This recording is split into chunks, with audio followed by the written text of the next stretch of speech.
being recorded and it's not live broadcast, so if everybody is uncomfortable, just leave, walk away. It's okay. Tell me later, but let's go. Which one do you want me to?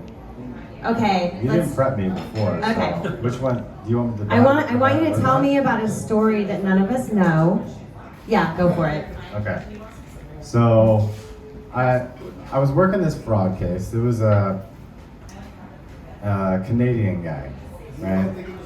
He didn't know. He doesn't really know how he got his wallet. How his wallet got drained. He knows that he got a new phone. He knows that he traveled to Canada, back and forth to the U.S. a couple of times. He's not exactly sure how it happened. We think it was like a email compromise / phishing thing that he didn't really realize he was a part of. But the funny thing was, we followed the funds into a wallet, and this wallet had an NFT in it. Okay. Now the NFT, right? A lot of times, NFTs are kind of useless, right? But this one was an ENS, which means I had to register it. And so what we looked first was the whole thing, why this whole thing is controversial is because of the ENS itself. The ENS is the N-word .eth. So it's nigger.eth. Oh my God. So a lot of heads just turned when you said that because it's a really uncomfortable word for everyone to say.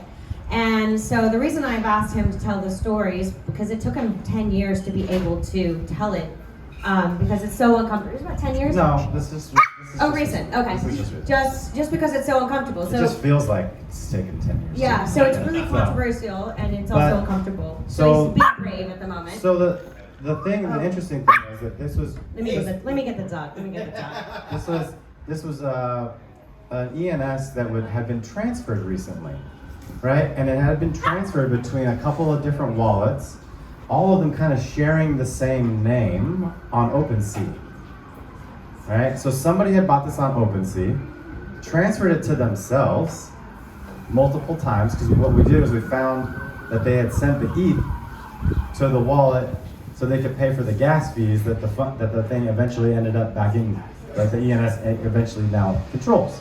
So who has time to do this stuff? Like, you do this. Well, your company does this for a living?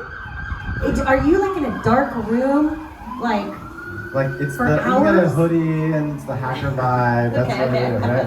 Like late nights digging deep into the dark web to figure out where these guys are coming from. Yeah. So you have this guy. He's transferred this thing to himself several times. Then he registers. He has the registration on the ENS, and he has his Twitter profile. Guys, don't attach your Twitter to your ENS. Unless you're gonna do bad stuff, then do it so we can follow you. Okay. So he has a very unique Twitter handle because it's only 2 letters. It's @AD. That's it. Wow. At So AD. that means that guy's gotta been on Twitter for a long time to get a 2-letter Twitter handle. Brian, can you verify that? I'm doing it. Okay. So this guy now has blocked all of his tweets. Basically, you can't find any of this stuff. But thanks to the Wayback Machine, if you've heard of that, right? InternetArchive.org. Wayback Machine is what?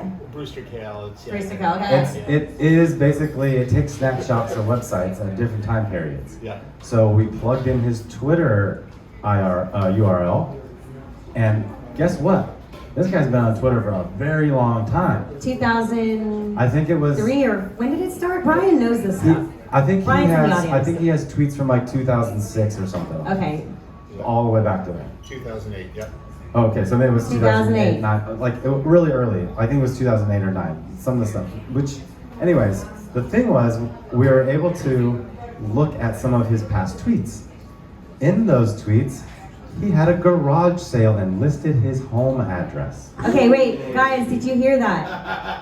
ENS attached to a Twitter, old tweets, an actual address of a garage sale that he had. And a phone number. And a phone number. Hey, are you in town this weekend? You want to come meet? Right, here's my phone number, give me a call. That number, we did a lookup of that phone number. It's tied to a business. Right, in Canada. That business is a home inspection business. Well, if you're a home inspector, you have a license. Oh. So you have a license number. So we found the license number and we found the person who that license belongs to, who has other multiple businesses and websites that seem very similar to that one.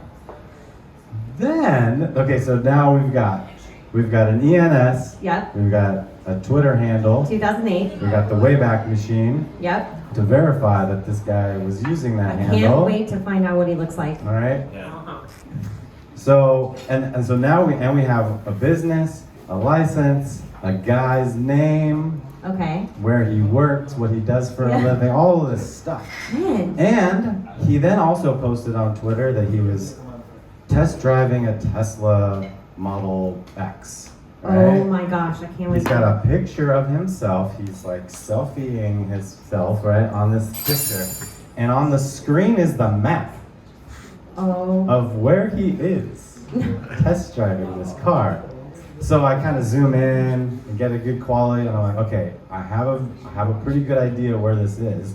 And then across the street, I can see a blurry logo of a Hampton Inn. And of course, I use that as the reference on the map and Google Maps to like verify that what I'm looking at. Nothing gets past this guy. If he And ever gets there's- divorced, do not marry him. Do not marry him. Prenup. If he ever, sorry, that was probably not good for live. Don't, just delete that part. But so now we have an actual current location because some of his old tweets came from a different part of Canada. So now we have a very recent location within the last year of a guy who has funds that were scammed, right, from scam funds, and it was about over $1 million worth of ETH, Cut to, right? because you got a plane to catch.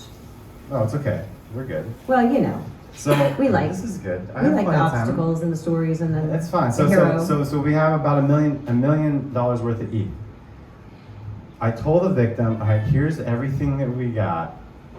You're Canadian, the guy's Canadian, you should go to the RCMP, because they're like supposedly the FBI of Canada to a degree, the Secret Service-ish, and they can go and track this guy down. Well, the Mountie called the victim and said, you are a victim of identity theft. Someone has said that you scammed them and stolen a bunch of crypto. Wait, so they turned it on him? Because in his file, he said he already self-reported that he was a victim of identity theft. This is something that hackers and scammers will do so they can blame it on somebody else. Okay. He had applied for a government job at one time. This guy's okay, he's fine. And the It's thing not him. the thing I love about stories. The next day, Is a the cut funds to- are moving. Oh, he's scared. Okay. Guess where some of the funds went into? The now sanctioned Tornado Cash. What? About 50 ETH. Okay. Right? And I was waiting for this ETH to come out on the other side. He never withdrew it because it got sanctioned, and he put in 10 chunk increments because you could do 0.1 or 0.01, 0.1, 1, 10, and maybe that was the max, maybe 100 even. Okay, zoom out to the bigger picture now. Zoom out to the bigger now picture. you've got this guy who has been basically told by the authorities that someone has figured out that he's involved with scammed funds, and then those funds started moving instantly the next day. You're wow. gonna be real busy this year. Oh. No, I mean that makes it a little. I mean that's a little suspicious, don't you think? Right? Yeah. So at this point, I haven't. U.S. Secret Service is involved, and that's as much as I know. And they've apparently, I think it goes. I think to above and beyond this guy. I think Are we there's allowed to just- broadcast this? Yes. Yeah, Okay. Because I've already done presentations on this, and I've already got permission from the victim. Okay. Right, and that's as much as we know. We at least back to the civilian world. That's as far as they're going to tell us. But they are, and he's probably part of something much bigger. And he was just one leg in this bigger scheme of things. So one thing about stories, we always need a really important takeaway or lesson or whatever. It happens in film and everything. So what is the takeaway here? Like, what can we take away, learn from this, or what do you want to? So how did the fund get stolen? Oh. So I believe it was a Questions. seat compromise. So Ah. the wallet was compromised. probably through phishing. The guy doesn't really exactly know. We were never actually able to pinpoint the weakness, except for the fact that the seed was compromised.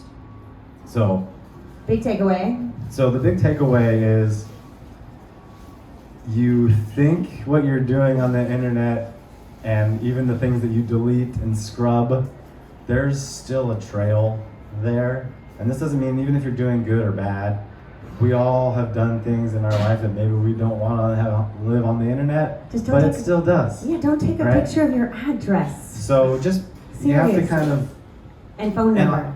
the other takeaway though is people want crypto to be secure and anonymous to a degree, right? Until something bad happens to them. And then they want somebody to be able to help them. So like it's really hard to get something and have it both ways, right? So as a compliance officer, people are like, oh, but you're against the whole ethos of Bitcoin because you want to get people's information and know their identity. I'm not against privacy. I'm a fan of Monero. I'm a fan of Zcash, right? Like Yeah. we should have privacy. Money should be private, right? But if the tools are there to be able to help victims recover their assets, then we should, because the US government printed a lot of money recently, and they gave it to a lot of other countries as well, right? We only got, 9 trillion? And they printed like 27 or 28 trillion and gave it to a bunch of other countries to keep afloat. And then all the money that we're printing and giving to the people getting scammed and going offshore.